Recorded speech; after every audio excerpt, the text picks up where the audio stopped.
Good evening everyone. मैं major Pankaj आप सभी का स्वागत करता हूं आज की इस लेक्चर में।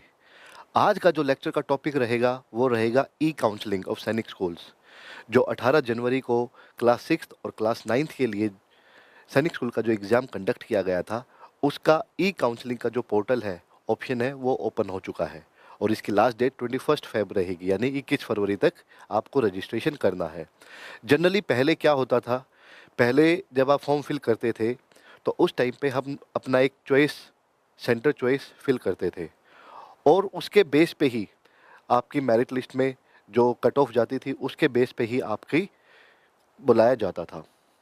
लेकिन उसमें जनरली एक जो सबसे बड़ी दिक्कत थी, मान लीजिए आपके क्लास 6 की अगर बात करें, 300 में से 270 मार्क्स भी आ गए और किसी ने जो टॉप के जो सैनिक स्कूल्स हैं, टॉप 10 टॉप 15 जो सैनिक स्कूल्स हैं, उनमें अगर किसी ने एक सेंटर फिल कर दिया, सैनिक स्कूल घोड़ाखाल या सैनिक स्कूल कुंजपुरा फॉर एग्जांपल, उदाहरण के तौर पे देखते हैं। लेकिन और वहाँ पे जनरल कैटेगरी की सिर्फ 15 सीट्स हैं और जनरल कैटेगरी जो कट ऑफ गई है वो मान लीजिए 275 गई या 276 गई और आपके 270 मार्क्स हैं। 270 मार्क्स आउट ऑफ 300 अपने आप में बहुत अच्छा स्कोर है, लेकिन उस टाइम पे सिर्फ एक ही चॉइस फिल कर सकते थे। तो उससे दिक्कत क्या आती थी, अब मान लीजिए सैनिक स्कूल कुंजपुरा के लिए आपने सेंटर फिल किया हुआ है और उसमें कट ऑफ गई है, वो गई है 270 से प्लस में, यानी 275। तो आपका हो सकता है किसी और सैनिक स्कूल में नंबर आ जाता, लेकिन सिर्फ उस समय पे एक ही सेंटर हम फिल करते थे और उसकी कट ऑफ 270 गई जनरल कैटेगरी की। तो इतना अच्छा स्कोर आने के बाद भी हो सकता था कि आपका एडमिशन ना हो। तो उसी चीज़ को ध्यान में रखते हुए सैनिक स्कूल की जो सोसाइटी है, उन्होंने एक मॉडिफिकेशन की थी, लास्ट टाइम भी की थी और इस साल भी उन्होंने इसी पैटर्न को फॉलो किया है। तो जैसे ही अभी रिटर्न एग्ज़ाम हो चुका है, इसका रिज़ल्ट फ़ेब के एंड में या मार्च के फर्स्ट वीक तक आएगा। लेकिन उससे पहले ही ई काउंसलिंग की जो आपने रजिस्ट्रेशन नहीं किया होगा ई काउंसलिंग के लिए, तो वो आपकी सारी मेहनत, आपका रिज़ल्ट वेस्ट चला जाएगा। फिर आप बेशक मेल करते रहिएगा, फ़ोन पे उनको कोरेस्पोंडेंस करते रहिएगा, उसका फ़ायदा नहीं होगा। इसीलिए एक लंबा समय दिया हुआ है। पिछले वीक में ये विंडो ओपन की थी और 21 फरवरी तक ये विंडो ओपन रहेगी। तो जिन बच्चों ने सैनिक स्कूल का एग्ज़ाम दिया हुआ है, मैं उनसे गुजारिश करूँगा कि वो इस साइट पे जाके अपना रजिस्ट्रेशन कर लें और उसी के बारे में हम आज डिस्कस करेंगे कि किस साइट पे जाके आपको क्या-क्या डिटेल्स फिल करनी है, किस-किस पे एग्री और टिक आपने करके सबमिट करना है। इसकी कोई फ़ीस नहीं रहेगी, जैसा जो सैनिक स्कूल का जब हमने फ़ॉर्म फ़ॉर्म अप्लाई किया था उस टाइम पे जो एक एप्लीकेशन फ़ीस थी, लेकिन इसके लिए रजिस्ट्रेशन के लिए कोई भी फ़ीस नहीं है। अगर कोई आपसे इसके लिए पैसे माँगता है, तो जो सैनिक स्कूल की सोसाइटी है वो किसी भी प्रकार के लिए लायबल नहीं है। कई बार होता है और बड़ा सिंपल सा स्टेप है, आप खुद ही इसको कर सकते हैं, फिल कर सकते हैं। अगर आप किसी कैफ़े पे भी जाके करवाएँगे, वहाँ से भी ईज़िली हो जाएगा। तो शुरू करते हैं आज का ई काउंसलिंग का प्रोसेस।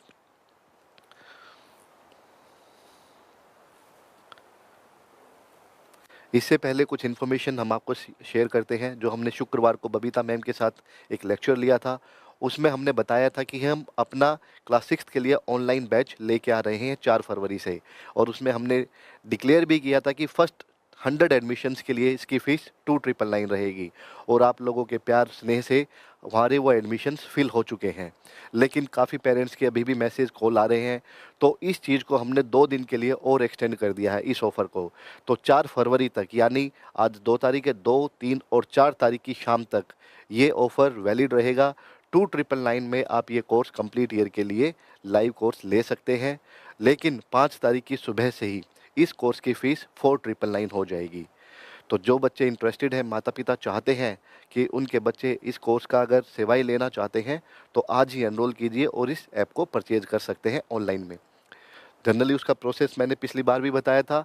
आईसीएस कोचिंग सेंटर की जो ऐप है, आप उसको डाउनलोड कीजिए और इंस्टॉल करके डाउनलोड करने के बाद बाय कोर्सेज़ में आपको इस कोर्स का आइकन ऐसा मिलेगा, सैनिक school military school special course 2026-2027, और इसको आप परचेज़ करेंगे, बाय नाउ में करेंगे, तो यहाँ पे आपको 2999 में आपको ये कोर्स अवेलेबल हो जाएगा। इसके बाद हमारे जो ऑफ़लाइन बैचेज़ हैं, जो लोकेशन है मेजर पंकज डिफेंस एकेडमी की, द G21 स्कूल बिंद्रोली में लोकेटेड है। And it's a one stop solution. Generally एक बार बच्चा, कई बार होता है कि क्या चूज़ करे, कैसे अपनी प्रिपरेशन करे, हॉस्टल फैसिलिटीज़ के बारे में कई अलग अलग तरह की ख्वाहिशें रहती हैं, गुजारिश रहती है कि हॉस्टल फैसिलिटी अवेलेबल है या नहीं है। तो we provide hostel facilities also, sports facilities also, and one stop solution जहाँ पे ये सारे कोर्सेज आपको अवेलेबल मिलेंगे। जहाँ पे आपके 11th-12th क्लास के लिए एनडीए की क्लासेस हैं, Sainik school, military school, Navodaya school, Gurukul और राय स्पोर्ट्स स्कूल जैसे इंस्टीट्यूट्स की आपकी प्रिपरेशन करवाई जाती है। तो यहाँ पे hostel facilities available and offline classes आपको यहाँ अवेलेबल हो जाएंगी major Pankaj defence academy the G21 school में। इसके बाद जो आज का लेक्चर है ई काउंसलिंग का, उसमें उस पे नज़र डालते हैं और हर एक डायरेक्शंस को, इंस्ट्रक्शंस को बड़े ध्यान से सुनना है और पढ़ना है। जैसे ही रिजल्ट आएगा उससे पहले एक एसओपी भी आएगी और इसका कंप्लीट प्रोसेस रहेगा। और जो माता पिता या जिन बच्चों ने इसका फॉर्म फिल किया हुआ था, जिन्होंने एग्ज़ाम दिया हुआ है, उनसे अगेन मेरी रिक्वेस्ट है उस एसओपी को बड़े ध्यान से पढ़ें, उसमें सारी चीज़ें लिखी हुई हैं। ठीक है? तो जिन बच्चों ने अभी तक रजिस्टर ई काउंसलिंग पे रजिस्टर नहीं किया है, वो आज ही इस लेक्चर के बाद अपना रजिस्ट्रेशन कर लें। तो सबसे पहले अगर बात करें, जो वेबसाइट है जिस पे आपको क्लिक करना है, PESA यानी पैसा .ncog.gov.in। अगर इतना लंबा आपको लिंक याद नहीं रहता है तो आप इसको शॉर्ट फॉर्म में आपकी कर सकते हैं, ऑल इंडिया सैनिक स्कूल्स एडमिशन काउंसिल, यानी AISSAC, ऑल इंडिया सैनिक स्कूल एडमिशन काउंसलिंग 2026। ये चीज़ ध्यान रखिएगा ईयर का, कहीं आप पिछले साल वाले पे जाएंगे उसमें ऑलरेडी वो चीज़ क्लोज हो चुकी है। तो यह ध्यान रखना है 2026 वाले पे ही आपने लिंक पे क्लिक करना है और उसके बाद आपको ऐसा कुछ पेज देखने को मिलेगा जहाँ पे लेटेस्ट न्यूज़, इंट्रोडक्शन और कैंडिडेट एक्टिविटीज़ में आपको ये आइकन देखने को मिलेंगे। और कैंडिडेट एक्टिविटीज़ में registration for candidates has commenced, यानी कि ये जो प्रक्रिया है ये ऑलरेडी शुरू हो चुकी है। तो आपने इस पे क्लिक करना है न्यू रजिस्ट्रेशन पे। जैसे ही आप न्यू रजिस्ट्रेशन पे क्लिक करेंगे आपको नेक्स्ट पेज पे डायरेक्ट कर दिया जाएगा। न्यू रजिस्ट्रेशन पे आप जैसे ही क्लिक करेंगे आपके सामने एक ऐसा पेज आएगा और उस पेज में यहाँ पे है AISSEE। जो आपने जब एग्ज़ाम फॉर्म फिल किया था उसमें आपको एक एप्लीकेशन नंबर मिला था जो आपने नोट किया हुआ है, आपके एडमिट कार्ड पे भी होगा। उस एडमिट कार्ड पे जो एप्लीकेशन नंबर है उसको यहाँ फिल करना है। इस स्पेस में आपने एप्लीकेशन नंबर को फिल करना है और उसको वेरीफाई करना है। जो आपको ग्रीन कलर का बटन दिख रहा है इसको प्रेस करना है और जैसे ही आप इस पे प्रेस करेंगे आपकी जो ईमेल आईडी और मोबाइल नंबर आपने उस टाइम पे प्रोवाइड करवाए थे वो दोनों यहाँ पे आ जाएंगे। उसके बाद आपने सेंड OTP पे क्लिक करना है। जैसे ही आप सेंड OTP पे क्लिक करेंगे आपके रजिस्टर्ड मोबाइल नंबर पे, जो नंबर आपने सैनिक स्कूल का फॉर्म फिल करते वक्त प्रोवाइड करवाया था, जिस पे ऑलरेडी आपके इंस्ट्रक्शंस, सेंटर की डिटेल्स, सारी चीज़ें आई थी, एडमिट कार्ड की डिटेल्स आई थी, उसी नंबर पे आपका OTP आएगा और वो OTP आपको फिल करना है। जैसे ही आप एंटर OTP पे क्लिक करेंगे, OTP करेंगे और verify OTP, again green colour का जो बटन है इस पे आपको प्रेस करना है। उसके बाद वेरीफाई करने के बाद OTP को फिर आपको यहाँ पे पासवर्ड सेट करना है। एक ऐसा पासवर्ड याद जो आपको आसानी से याद रहे। मान लीजिए बच्चे का नाम है, उसको कैपिटल अल्फ़ाबेट्स में, लेटर में डाल के @123 या जो भी ऐसा नंबर आपको या नाम जो आपको याद रहे और आगे फ्यूचर रेफरेंसेस के लिए आपके याद रहे, उसको आपने सेट पासवर्ड में करना है। उसके बाद रीकन्फर्म पासवर्ड, जो आपने पासवर्ड सेट किया है उसी को दोबारा रीकन्फर्म में डालना है और उसके बाद आपने सबमिट कर देना है। मैं फिर रिपीट करूँगा, आप जो भी पासवर्ड सेट करें उसको कहीं लिख लीजिए और या फिर ऐसा पासवर्ड जो आपको आसानी से याद रहे, क्योंकि जब रिज़ल्ट आएगा उसके बाद आपको इस पेज की दोबारा रिक्वायरमेंट रहेगी।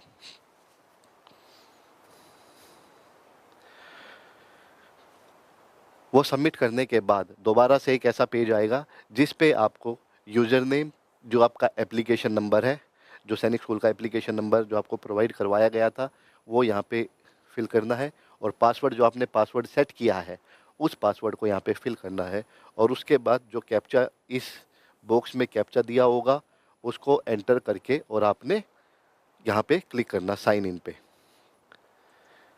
ठीक है, जो आपने यूजर नेम, जो आपका एप्लीकेशन नंबर है, जो आपने पासवर्ड बनाया है उसको पासवर्ड में, और जो आपका कैप्चा यहाँ पे प्रोवाइड किया होगा यहाँ एंटर करके साइन इन करना है।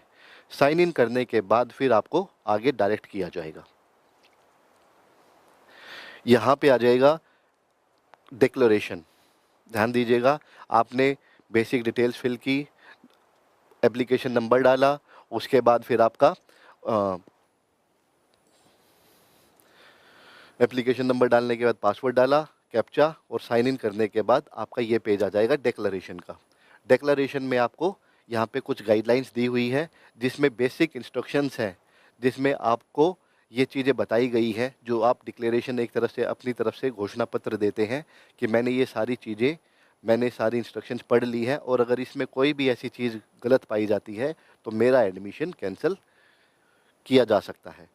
तो सबसे पहले है कि I hereby agree to the following terms and conditions governing the admission process, यानी कि जो सैनिक स्कूल सोसाइटी का जो भी प्रोसीजर है, प्रोसेस है एडमिशन का, मैंने वो सारे रूल्स रेगुलेशंस पढ़ लिए हैं। इसके बाद है the choices will be automatically logged in. Generally जब हम इसको आगे बताएंगे आपको, जनरली जो भी हम चॉइस हमने फिल की है या हम आगे फिल करेंगे जिस भी सेंटर के लिए, उसमें अगर कोई भी इशू आता है तो जो हमने पहले सिस्टम में लॉक की हुई है और स्पेसिफाइड डेट एंड टाइम पे वो अपने आप ऑटोमेटिकली लॉक हो जाएगी, अगर हम उसमें कोई बदलाव नहीं करते हैं तो। At the time of carrying physical verification if any discrepancy is detected. और जब क्या होता है, जब अगर मान लीजिए एक बार आपका वेरिफिकेशन होती है फिजिकल डॉक्यूमेंट्स की, अगर उस समय पे आपके फिजिकल डॉक्यूमेंट्स में, यानी जो आपके डॉक्यूमेंट्स आपको बताए गए हैं उसमें अगर कोई भी गड़बड़ी या कोई भी डिस्क्रिपेंसी पाई जाती है तो आपका एडमिशन कैंसिल कर दिया जा सकता है। तो उस चीज़ के बारे में आपको पता है। I understand and agree that my seat allotment is liable to be the cancelled with no further consideration in another round of counseling. Generally counselling का जो प्रोसेस होता है, मान लीजिए आपने एक पर्टिकुलर स्कूल के लिए चॉइस की हुई है और फर्स्ट राउंड की काउंसलिंग के बाद अगर उसमें से आपका एक या दो स्कूल्स में नंबर आ जाता है या उसके अलावा आपकी सीट अलॉटमेंट हो जाती है, तो आप लाइबल रहेंगे अगर आपने उसके आगे कोई किसी और सीट अलॉटमेंट के लिए अगर आपने डिमांड नहीं की है, या कोई भी ऐसा इशू आता है तो आपकी जो सीट अलॉटमेंट है वो अगर कैंसिल हो सकती है अगर आपने उसको चूज नहीं किया तो। I understand that if I fail to meet medical conditions, return exam होने के बाद ही काउंसलिंग प्रोसेस, फिर आपका मेडिकल आपको बताया जाएगा, कुछ टाइम दिया जाएगा कि इतने पर्टिकुलर टाइम में आपको मेडिकल करवा के और अपने मेडिकल डॉक्यूमेंट्स लेके इस पर्टिकुलर स्कूल में पहुंचना है। अगर आप वो मेडिकल नहीं करवाते हैं या अगर उसमें कोई भी ऐसी डिस्क्रिपेंसी या कोई भी ऐसी गलतियां पाई जाती हैं तो आपका एडमिशन तब भी कैंसिल माना जाएगा। फिर ये है कि आई विल नॉट डिस्क्लोज है माई पासवर्ड, या फिर जो हमारे लॉगिन क्रेडेंशियल्स हैं, जो आपका पासवर्ड है या लॉगिन एप्लीकेशन नंबर है, आप किसी को भी नहीं बताएंगे। ये अदरवाइज सैनिक स्कूल सोसाइटी किसी भी प्रकार के लिए बाध्य नहीं है। I know that I have to report physically for final seat acceptance as per the timeline allotted.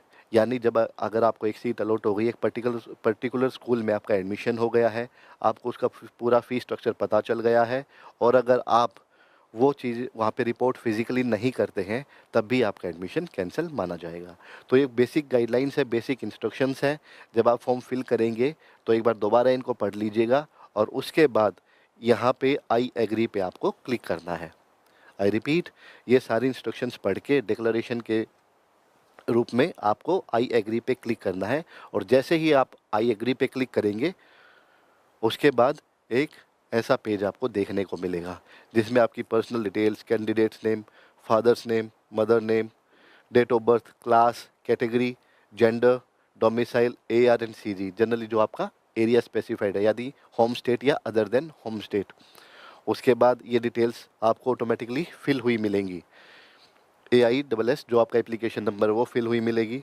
All India rank, क्योंकि अभी रिजल्ट डिक्लेयर ही नहीं हुआ है, क्योंकि ये रिजल्ट आपको यहाँ से पता चलेगा कि आपकी कितनी रैंक है, कैंडिडेट के कितने मार्क्स हैं और रिजल्ट क्या रहेगा। ठीक है, तो आपको ये सारी चीज़ देखने के बाद फिर आपको आगे चलना है। उसके बाद यहाँ पे आ जाएगा I hereby declare that I have verified my all the particulars stated in the registration form and are true of my knowledge and belief.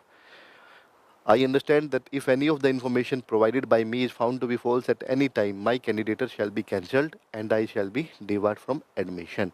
यानी जो यहाँ पे आपने डिटेल्स दी हैं, पर्सनल डिटेल्स, अगर इसमें आपको कोई भी गलती लगती है आप इमीडिएटली उनको रिपोर्ट कीजिए या फिर आप हमसे कांटेक्ट कर सकते हैं, हम आगे का प्रोसेस बताएंगे। और अगर आपको ये सारी चीज़ें लगता है कि सब कुछ ठीक ठाक है, उसके बाद आप यहाँ पे क्लिक करेंगे, यह जो आपका वाइट बॉक्स है इसको क्लिक करके और कंफर्म रजिस्ट्रेशन करेंगे। फिर रिपीट करूँगा, सारी चीज़ें चेक करने के बाद अच्छे से सारी डिटेल्स एक बार दोबारा वेरीफाई करके आपको वाइट बॉक्स में क्लिक करना है, टिक करना है और उसके बाद फिर आपको कंफर्म रजिस्ट्रेशन करना है। जैसे ही आप कंफर्म रजिस्ट्रेशन कर लेंगे, फिर आपके सामने एक ऐसा लेफ़्ट साइड में आइकन मिलेंगे जिसमें जो बेसिक गाइडलाइंस होती हैं, इंस्ट्रक्शंस होती हैं, और जैसे ही कंफर्म रजिस्ट्रेशन करने के बाद आपका एक प्रोसेस कंप्लीट हो जाएगा। उसके बाद आपको दिखेगा नोटिस इश्यूड, माय प्रोफाइल, जो आपने डिटेल्स चेक की थी, और उसके बाद करेक्शन विंडो का जो पोर्टल है वो बाद में ओपन होगा। ये सिर्फ आपकी समझदारी के लिए, आपको एक बार इन्फॉर्म करने के लिए हमने पिछली वीडियो से उठाया हुआ है। पर यहाँ पे आप देखेंगे इस तरह का आपका फ्यूचर में आपको यहाँ पे ऐसे आइकन्स मिलेंगे, notice issued, my profile, correction window, और करेक्शन विंडो आपकी ऐसे मिलेगी। बाय चांस, क्योंकि जब करेक्शन विंडो ओपन होगी उस टाइम भी आपको एक बार कंप्लीट दोबारा चेक करके, और आपको लगता है कि कुछ आपकी, और उस समय पे आई रिपीट, करेक्शन विंडो में सिर्फ आपकी कैटेगरी, जेंडर एंड डोमिसाइल, सिर्फ यही चेंज हो सकते हैं। अदरवाइज आपका नाम, father's name, mother's name, date of birth, class और AR एंड CG ये चेंज नहीं होंगे। सिर्फ आपका कैटेगरी, जेंडर एंड डोमिसाइल ये एक बार चेंज हो सकते हैं। ठीक है, तो जब करेक्शन विंडो का पोर्टल ओपन होगा आप उस टाइम पे चेक कर लीजिएगा। अगर इन तीनों ऑप्शंस में अगर आपको लगता है कोई चेंज करने की रिक्वायरमेंट है तो आपके पास सपोर्टिंग डॉक्यूमेंट्स होने चाहिए, और अदरवाइज कोई भी चेंज नहीं है, आप इसको ओके करते हुए आगे बढ़ सकते हैं। यहाँ पे नीचे लिखा भी हुआ है, the default personal details as registered by you during registration at NTA's portal is shown above. You can choose to change the details. Please read above mentioned details carefully. यानी कि सिर्फ यही चेंज हो सकते हैं, आपके कैटेगरी, जेंडर या फिर डोमिसाइल। इसके अलावा आपकी बेसिक पर्सनल डिटेल्स में कोई भी बदलाव नहीं होगा। These are the important instructions जो आपको करेक्शन विंडो के समय देखने को मिलेगा। इसमें होगा, this is a one time activity to be undertaken by you, यानी कि सिर्फ आप एक ही बार इसमें कोई भी ऐसा बदलाव या चेंज कर सकते हैं। ऐसा नहीं है आपने डोमिसाइल पहले हरियाणा का, फिर आपने बोला कि नहीं अभी केरल का है, या फिर बोल दिया यूपी का है, नहीं अभी कर्नाटक का है। ऐसा नहीं होगा। आपको ये सिर्फ एक ही बार ऑप्शन मिलेगा, वन टाइम एक्टिविटी है, आप सिर्फ एक ही बार इसको चेंज कर सकते हैं। तो बड़े ध्यान से इस चीज़ को देख के, पढ़ के और सपोर्टिंग डॉक्यूमेंट्स के साथ ही इसको फिल कीजिएगा। If no action is taken by you the correction window closure date then your detail registered during NDA would be considered as your final decision. अगर आपके द्वारा कोई भी एक्शन नहीं लिया गया तो जो आपने इनिशियल जो डिटेल्स फिल की थी रजिस्ट्रेशन के टाइम पे, वही डिटेल्स आपकी फाइनल मानी जाएगी। If you do not wish to change your personal details please click on declaration box on the left and thereafter click on the submit button on the right. अगर आपको लगता है कि आपको इसमें कोई भी बदलाव नहीं करना है during the correction window time, तब आपको यहाँ पे डिक्लेरेशन बॉक्स में क्लिक करना है, टिक करना है और राइट साइड में सबमिट बटन को प्रेस करना है। इसके अलावा if you wish to change your personal details shown above, please make changes above through drop down menu and thereafter please click on the declaration box। इसके बाद जो हमने पहले दिखाया जिसमें आपके जेंडर या फिर डोमिसाइल या फिर आपका कैटेगरी, अगर आपने उसमें कोई भी चेंज करना है उसमें आप चेंज करके उसके बाद सेम प्रोसेस रहेगा। डिक्लेरेशन बॉक्स में आपको क्लिक करना है और सबमिट आपको बटन प्रेस करना है। Once you have clicked on the submit button the details would be considered as your final decision. यानी कि जैसे ही आप इसको क्लिक करके और सबमिट बटन पे प्रेस करते हैं आपकी डिटेल्स फाइनलाइज मानी जाएंगी और इसके बाद आपका फाइनल डिसीजन माना जाएगा। तो ये जनरली जैसे ही रिज़ल्ट आएगा उसके बाद पहले तो 21 तारीख तक ये पोर्टल ओपन रहेगा। करेक्शन विंडो जैसे ही ओपन होगा, पोर्टल ओपन होगा, हम आपको फिर से एक बार इन्फॉर्म करेंगे और जैसे ही रिज़ल्ट आएगा उसके बाद आपकी ऑल इंडिया रैंक या उसके बाद का जो प्रोसेस रहेगा उसके बारे में हम आपको समय पे बताते रहेंगे।